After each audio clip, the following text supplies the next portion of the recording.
를 공경하는 마음은 하나님의 경외로 나아가는 소중한 길목입니다.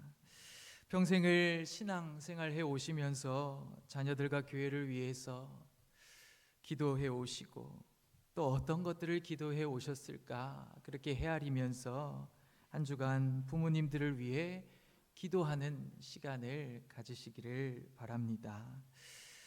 한 번은 제가 수평선을 보면서 그런 생각을 한 적이 있어요. 사진을 보여주시면 구름 한 점 없는 그 수평선의 경치를 보면서 야, 이거 어디가 위고 어디가 아래야?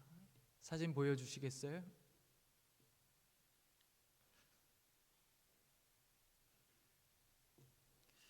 네. 이 수평선을 보시면 야, 이게 어디가 위고 어디가 아래야? 이거 그냥 뒤집어 놔도 크게 다르지 않겠는데 이런 생각을 해본 적이 있습니다. 오늘 이 생각을 가지고 본문에 들어서기를 원하는데요. 오늘 읽으신 미가는 주전 8세기에 활동했던 예언자입니다. 주전 8세기라고 하는 말은 이제 익숙해지실 법도 한데 바로 전쟁으로 많이 혼란했던 시기라는 겁니다. 시리아 에브라임이 쳐들어오는 전쟁, 그리고 사마리아가 함락되는 일들도 있었고, 그리고 아수르가 유다를 매섭게 쳐들어왔던 그런 시기가 다 주전 8세기에 걸려 있습니다. 전쟁을 알리는 나팔 소리가 끊이지 않던 시기, 역사가 혼란했던 시기에 활동했던 선지자라고 하는 뜻이 바로 주전 8세기 예언자다라고 하는 말에 들어있는 겁니다. 미가라고 하는 선지자는요, 가드 모레셋 출신입니다. 이 지명에서 알 수 있듯이 여기는 국경지대입니다. 블레셋의 가드성과 유다의 모레셋이 접하고 있는 그 국경지대에 살던 사람입니다. 국경에 산다는 것은 전쟁이 날 때 늘 많은 영향을 받는다는 거죠. 우리도 남북이 갈라질 때 그 국경에서 그 중간 쪽에 있는 사람들은 남한이 됐다가 북한이 됐다가, 그래서 그 바로 코앞에도 두고 자기가 늘 놀던 곳을 그 가리어진 장벽 때문에 못 가는 그런 일들도 우리가 경험하지 않았습니까? 국경은 늘 전쟁에 많은 영향을 받는 곳인데요, 바로 그 자리에서 이 전쟁 탓에 남쪽으로 피신온 이 미가라고 하는 선지자가 유다를 향해서, 남쪽 나라를 향해서 예언하고 있는 것이 미가서의 이야기입니다. 그의 관심사는 간단하죠. 예루살렘의 미래가 어떻게 될 것인가입니다. 지금 밖으로는 거센 외세의 침입 앞에 서 있고, 안으로는 제국을 표방하며 따라가던 이 사람들이 신앙의 궤도를 벗어난 지 이미 오래고, 더 이상 내일이라고는 없어 보이는 이 땅에 과연 내일을 말할 수 있고 내일을 생각할 수 있겠는가? 근데 오늘 이 미가의 말씀은 여호와의 말씀이 미가라고 하는 선지자에게 임한 말씀입니다. 다시 말하면 여호와께서 선지자의 마음에 그분의 말씀을 쏟아부어 주신 말씀이라는 겁니다. 그래서 오늘 읽으신 이 본문은 특별히 예루살렘의 내일에 대해서 지금 얘기하고 있는 거죠. 내일을 말할 수 없어 보이는 그 시대에 여호와께서는 선지자의 입을 통해 내일에 있을 예루살렘의 일을 이야기를 하고 있는 것입니다. 오늘 본문 1절에 보시면 끝날에 이르러는 여호와의 전에 산이 산들의 꼭대기에 굳게 서며 작은 산들 위에 뛰어나고 민족들이 그리로 몰려갈 것이라, 이렇게 이야기를 하고 있습니다. 끝날은 마지막 날을 이야기를 하겠죠. 끝날의 반대말은 무슨 말입니까? 네, 시작이라고 생각하기 쉽지만 예언의 맥락에서는 끝날의 반대말은 오늘입니다. 오늘의 이 형편없는 삶의 모습을 마지막 날의 모습으로 꾸지람하는 것이 예언이죠. 그날에 있을 변화, 그 끝날에는 이런 일들, 예루살렘의 내일의 모습은 이런 일들이 있을 것입니다 라고 하면서 뭐라고 얘기하느냐? 이 세상에는 여러 산들이 있다라는 겁니다. 근데 그 마지막 날, 그 끝날에는 여호와의 전의 산이 그 많은 산들 중에서 가장 높이 솟을 것이라고 먼저 얘기를 합니다. 높이와 낮이가 변화되는, 높낮이가 자리를 바꾸는 시간이 될 거라는 것이죠. 두 번째는 민족들이 그리로 몰려갈 것이라는 겁니다. 중심부와 변두리가 자리 바꿈을 한다는 것이죠. 변두리에 있었던 것처럼 보이는 것이 중심으로 가고, 중심에 있었던 것처럼 여겨지는 것들이 자리를 바꾸게 되는 그런 일들이 바로 이스라엘의 예루살렘의 마지막 날에 있을 일들이다라고 얘기를 하고 있는 것입니다. 왜 이런 일들이 일어나는가? 왜 예루살렘으로 많은 민족들이 모여들고 예루살렘의 위상이 높아지게 되는 것인가? 그는 바로 2절을 확인하면 알 수 있습니다. 2절에 보시면 이 사람들이 다 여호와의 산에 하나님의 전에 올라가자 이렇게 얘기를 할 때 왜 그러는가 봤더니, 그가, 여기서 그는 여호와 하나님을 가리킵니다. 그가 그의 도를 가지고 우리에게 가르치실 것이니라. 우리가 그의 길로 행하리라 하리니 이는 율법이 시온에서부터 나올 것이며 여호와의 말씀이 예루살렘에서부터 나올 것이다. 무슨 이야기입니까? 그날에는 여호와의 말씀, 즉 율법이 반포되기 때문에 거기가 위상을 달리하게 되고 높아지게 되고 중심이 된다라는 것입니다. 거기에서 그분께서 모든 민족에게 마땅히 걸어가야 할 길이 어떤 길인지 그 향방을 직접 가르쳐 주실 것이기 때문에 모든 민족들이 거기로 올라간다라는 것이죠. 여러분, 제국이 바뀌게 되면요, 오늘날은 왕정체제도 아니고 이 통치하는 방식이 많이 민주적으로 바뀌었기 때문에 잘 이해가 되지는 않지만, 옛날 제국이 서로 엎치락 뒤치락 하던 시기에 제국이 바뀌게 되면, 그 체제가 바뀌게 되면 제일 먼저 하는 일이 뭘까요? 바로 그 체제가 표방하는, 그 체제가 명하는 그 법을 반포하는 것이 가장 먼저 하는 일입니다. 끝날에 여호와께서 그분의 도를 모든 민족들에게 가르치실 것이다. 거기에서 여호와의 법이 나오고 거기에서 하나님의 말씀이 들려질 것이다 라고 하는 이야기가 무엇입니까? 끝날에는 여호와께서 온 세상을 다스리시는 시간이라는 겁니다. 이제 하나님의 제국이, 하나님의 체제가 온 세상을 다 정복하고 들어서게 됐다라는 것이죠. 그렇기 때문에 이제 이 제국에서 잘 살고 살아남으려면 이 체제가 지향하는 바, 그 법을 잘 알고 잘 따라야 할 필요가 있는 것입니다. 하나님이 다스리시는 이 세상의 모습, 이 법이 반포됐다고 했잖아요. 이제 이 반포된 법대로 시행되고, 그리고 그 법대로 심판하고 그 법대로 치리하게 되면 그 법의 색깔이 그 제국의 색깔로 드러나게 되어 있습니다. 하나님이 직접 다스리시는 세상은 어떠한 모습으로 우리에게 비춰질 것인가? 3절에 보시면 그가 많은 민족들 사이의 일을 심판하시며 먼 곳 강한 이방 사람을 판결하시리라. 하나님께서 지금 이 제국의 왕이 되셔서 이제 하나님께서 반포하신 법대로 지금 통치하고 계신다는 얘기를 하고 있습니다. 그렇게 통치하자 바뀌는 현상, 그것이 이제 바로 3절 후반절부터의 이야기인데요.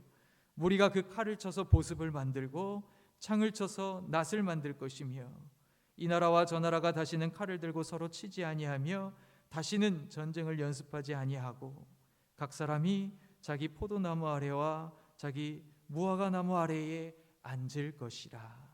크게 두 가지의 색깔이 나타나게 되죠. 첫 번째는 칼을 쳐서 보습을 만들고 창을 쳐서 낫을 만든다. 다시 이야기하면 전쟁 무기들로 사용됐던 것들을 바꾸어서 농기구로 만들고 있다는 겁니다. 다시는 그 체제 안에서는 다시는 전쟁을 연습하지 않을 것이라는 얘기를 하고 있습니다. 두 번째는 각 사람이 가꾸는 나무들이 주어져 있다는 거예요. 경제적인 정의가 실현된 겁니다. 자기의 포도나무가 있고 자기의 무화과 나무도 있습니다. 오늘의 삶은 자기의 나무도 빼앗기고 자기의 무화과 나무는 다른 사람들이 가져가고 이런 세상이 아니라 하나님께서 다스리시는 세상은 각자가 가꿀 나무가 있다라는 얘기를 하는 것이죠.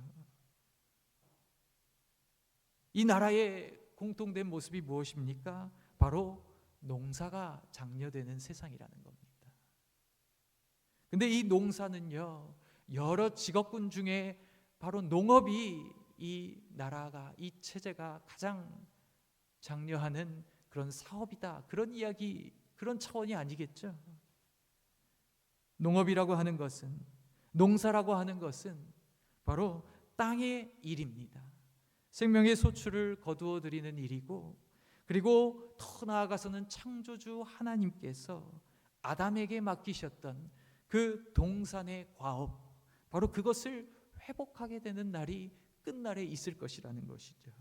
다시는 전쟁을 연습하지 않는 세상, 그리고 모두가 다 그 생명을 풍성케 하는데 참여하는 세상, 그런 세상이 될 거라고 오늘 본문은 이야기를 하고 있는 것입니다. 이렇게 이야기를 하고 나면, 야, 과연 그 법이 무슨 법이길래, 어떤 법이길래 이러한 현상이 일어날 수 있겠는가? 오늘의 우리의 모습은 그렇지 않는데 이 법대로 시행되는 그 나라의 모습이 이렇게 된다고 한다면, 이런 이상향적인 모습은 그 법에서부터 출발한다고 한다면 그 법이 무엇인지 궁금하지 않으십니까? 그렇죠? 궁금한 게 당연하죠. 오늘 본문에서는요, 단수와 복수를 사용해서 서로 구별하고 있죠. 여호와의 전의 산과 많은 산들, 그리고 시온 예루살렘 도성과 그리고 많은 각각의 민족들, 많은 이방 사람들, 그리고 우리 하나님 여호와의 이름과 만민의 각각 자기의 신의 이름들, 그렇죠? 단수와 복수가 구별되고 있습니다. 그것을 가르는 기준이 무엇이냐? 바로 율법입니다. 하나님의 말씀입니다. 그리고 우리 하나님 여호와의 이름이 바로 그것들을 갈라놓고 있습니다. 이름이라고 하는 것은요, 그 사람의 정체성을 나타내는 것이죠. 지금 이 통치 체제에서 그 왕의 이름을 안다는 것은 그 왕이 원하는 바가 무엇인지를 어느 정도는 가늠할 수 있다는 것이고, 그리고 그 왕의 이름에 따라서 왕이 원하는 것이 곧 그 체제의 법이 되는 법이니까요, 그 왕의 이름씨에 따라 그 법이 지향하는 바가 결정될 것입니다. 그러니까 이름을 알면 법의 지향성을 알 수 있는 것이죠. 오늘 이 사람들이 5절에서 뭐라고 그렇게 결단하며 얘기하냐? 만민이 각각 자기의 신의 이름을 의지하여 행하되 오직 우리는 우리 하나님 여호와의 이름을 의지하여 영원히 행하리로다. 오직 우리 하나님 여호와는 유일한 하나님이시니 라고 얘기하는 쉐마의 이야기나, 오직 우리 하나님 여호와의 이름만 의지하겠다고 하는 결단이나 동일한 이야기를 하고 있는 것이죠. 하나님의 이름 무엇입니까? PPT 보여주시면 바로 여호와입니다. 요드헤이 바브헤이라고 하는 이 히브리어 글자, 이 글자는요, 모두가 아는 글자처럼 보이지만 사실은 모두가 아는 이름이 아니었습니다. 우리 하나님이라고 할 때 이 하나님은 일반 명사죠. 신이라고 하는, 가시라고 하는 가장 높은 곳에 있는 그분을 가리켜 바로 하나님이라고 얘기합니다. 근데 그 하나님의 이름은 바로 여호와입니다 라고 얘기할 적에 이 여호와라고 하는 이름, 여호와는 무엇입니까? 여호와의 이름이 어디에서 알려졌냐? 히브리 노예들에게 알려진 이름입니다. 출애굽 시대에 애굽의 그 압제 속에서 고통 중에 부르짖었던 그 노예 공동체들을 찾으러 오시고 친히 구원하셔서 그 바다를 건너게 하시고 가나안 땅으로 들어가게 하신 그분의 이름이 바로 다름 아닌 야훼 혹은 여호와라고 이야기를 하는 겁니다. 그러니까 히브리 노예들에게만 알려진 이 이름, 그 이름의 뜻은 가장 낮은 곳을 지향하고 있다라는 그 정체성을 가지고 있는 것입니다. 산이라고 하는 것이 솟아오른 모양을 가리킨다고 하고 지형물을 가리키기도 하지만 사실은 그 솟아오르는 방향에 따라서 그 산의 지향점을 우리가 생각해 볼 수 있다고 한다면 여호와의 산이라고 말하는, 다른 산들과 구별되는 여호와의 산은 어디로 솟은 산일까요? 어떻게 솟은 산일까요? 그거를 오늘 본문을 통해서 고민을 하셔야 됩니다.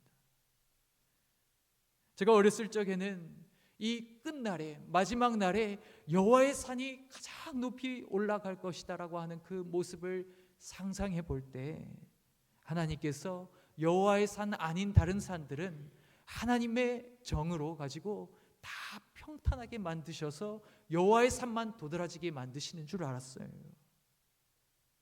근데 어느 순간 이 본문이 깨달아지는 것이 무엇이냐? 그게 아니었다는 겁니다.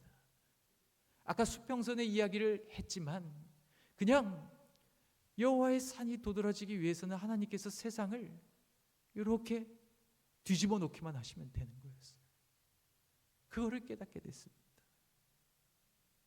인간의 본성상, 세상의 본성상, 아니 제국의 본능은 모두 다 하늘에 닿겠다고 안간힘을 쓰면서 가장 높은 곳에 지향하는, 마치 바벨탑을 쌓듯이 높이 더 높이 올라가서 자기가 하나님이 되보겠다고 하는 그런 지향점을 가지고 세상의 산들은 솟아올랐습니다. 그런데 하나님께서 보여주신 하나님의 도와 하나님의 길, 그 길은 어디로 솟아난 길이냐? 하향입니다. 낮아지는 길입니다. 하늘에서부터 내려오셔서 이 노예들의 공동체를 신원하여 주시고 계속해서 낮아지시는, 그 낮아지는 길을 따라 걷게 되면 끝날에 그냥 하나님이 세상을 이렇게 돌려만 놓으면 이 낮게 내려간 그 지점이 꼭지점으로 우뚝 서게 되고 하늘에 닿고자 했던 모든 산들은 다 아래로 내려가는 것입니다. 바로 하늘에 닿는 길은 내려가는 길이라는 것을 하나님께서는 보여주시고자 하는 것이죠. 생명의 주관자 하나님께서 생명에 관계된 것들을 만드셨을 때 그 모습들은 하나같이 다 이것과 닮았습니다. 왜 미가서 5장 2절에 보시면 베들레헴 에브라다야, 그 작은 것에서 메시아가 나올 것이라고 하는 메시아 탄생 예언을 할까요?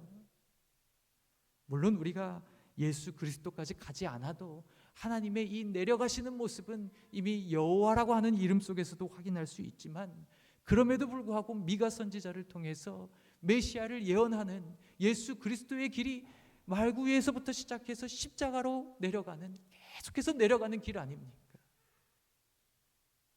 생명과 밀접하게 관계 맺고 있는 것들은 다 하향입니다. 하나님께서 만드신 물은 어떻습니까? 내려가고 내려가서 모난 것들을 다 품고 더러운 것들을 다 씻기면서 자기가 가지고 내려가잖아요. 그게 물입니다. 물의 속성입니다. 부모는 어떻습니까? 오늘 어버이 주일인데 부모는 기본적으로 그 세팅 값이 내리사랑입니다. 그렇죠? 사랑의 모습은 이처럼 다 하향이고 생명을 살리는 모습은 상향이 아니라 하향이에요. 하향해야 되는데도 계속 올라가겠다고 발버둥 치고 억지를 쓰고 고집을 피우면 생명의 위협을 받는 세상으로 전락하게 됩니다. 부모가 된다라는 것이 짐처럼 여겨져서 내가 왜 이렇게 희생을 해야 됩니까? 그게 너무 두려워서 저는 결혼하지 못해요. 저는 애를 안 낳는 주의입니다. 이렇게 얘기하기도 하지만 부모가 된다라는 것은 적어도 인생에 한 번쯤은 헌신해 볼 기회를 주셨다고 받아들일 수도 있습니다. 적어도 한 번쯤은 예수 그리스도의 길을 이 자연적인 이 생육과 번성의 현장에서 경험해 볼, 닮아 볼 기회를 주신 것일 수도 있겠구나 라고 그렇게 생각해 보게 되기도 하는 것이죠.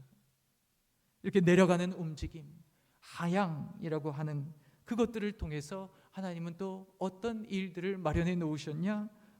바로 높임과 공격의 대상으로 삼으셨다는 겁니다.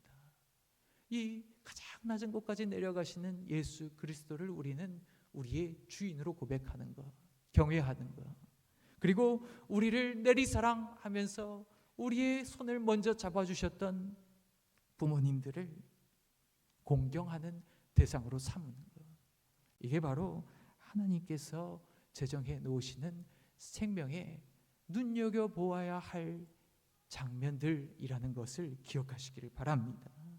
그래서 오늘 이 본문들은 사실은 정말 그 본성과 뿌리부터 높은 곳을 지향했고, 그리고 그게 맞는 삶이라고 여겼던 그런 오만했던 시간들을 산상조각 내도록 만드신 그 하나님의 말씀으로 제가 경험한 말씀입니다. 바로 마지막 날에 벌어지는 이 일들을 왜 들려주는 것입니까? 오늘을 어떻게 살으라는 거예요? 그리스도인들은 오늘을 내일의 모습으로 오늘 살으라는 겁니다. 내일 가서, 그때 가서 내일의 모습으로 사는 것이 아니라 앞당겨 와서 오늘 우리 마지막 날의 그 가치관으로 살아가라. 그게 신학적인 용어로 하면 시작된 종말론입니다. 하나님께서 우리를 찾아오신 시간이라는 거예요. 끝은 우리가 가서 도달하는 시간들이 아니라 끝에 계신 하나님께서 오늘을 사는 우리들에게 찾아오신 시간, 그 시간이 바로 시작된 종말입니다. 그래서 오늘 설교 제목을 내일을 오늘로 사는 삶이다 라고 이렇게 정했는데요, 그리스도인들은 바로 마지막 날의 가치관을 가지고 오늘을 어떻게 하는 거예요? 더 내려가면서 다른 이들을 살리는 그 모습으로 살아가라고 말씀을 우리에게 주시는 것입니다. 내일의 가치로 오늘을 살아가는 삶, 이게 못하면 못할 수는 있어도 이것이 아니라고 고집 피우고 이것이 아니라고 큰 소리 치는 것에 대해서는 절대로 양보가 있어서는 안 되는 아주 소중하고 아주 우리에게 주어진 핵심적인 가장 높은 가치, 이것이 바로 하나님께서 우리에게 주시는 귀한 말씀, 그 말씀이 바로 내려가는 길, 그리스도의 길, 골고다의 길, 십자가의 가치인 것입니다. 오늘 이 말씀을 통해서 우리가 우리의 삶의 매무새를 바로 이 거울 앞에서 늘 다듬으시고 연습하셔야 돼요. 저도 이 말씀을 깨닫고 나서 사실 너무 놀랐거든요. 올라가고 있는 제 모습 속에 내려가고 계신 예수님을 마치 만난 것처럼 깜짝 놀랐습니다. 그 뒤로는 저도 이 길을 계속해서 가야 되는데 하면서 부전히 애쓰고 있는데, 우리 교회가 세상에 또 하나의 교회가 되지 않고 그냥 숫자 하나만 보태는 교회가 되지 않으려면 바로 이 하나님의 메시지를 반드시 붙들어야 됩니다. 내려가는 교회 되게 하옵소서. 하향하는 부모가 되게 하옵소서. 예수 그리스도를 따라가는 주님의 제자 되게 하옵소서. 기도하시는 저와 여러분들 되시기를 간절히 축복합니다. 기도하겠습니다. 은혜가 많으신 아버지 하나님, 주님께서 말씀을 통해서 우리가 마땅히 걸어가야 할 방향이 어디인지를 깨닫게 하시니 참 감사를 드립니다. 우리의 본성은 그것을 담지 못해서 이 세상에서 서로 싸우고 서로에게 상처 주고 서로가 살기에 너무 힘든 세상을 우리 스스로 만들어 내고 있었음을 깨닫습니다. 주님께서 생명이 가장 풍성해지게 하는데 귀한 법도와 진리를 우리에게 가르쳐 주셨사오니 이전과는 달리 이제는 주님의 뜻에 부합하게 살게 하시고 주님이 걸어가신 길을 내 길 삼아 걸어가는 복된 인생들 되게 하여 주옵소서. 감사하고 예수님의 이름으로 기도합니다. 아멘. 찬송가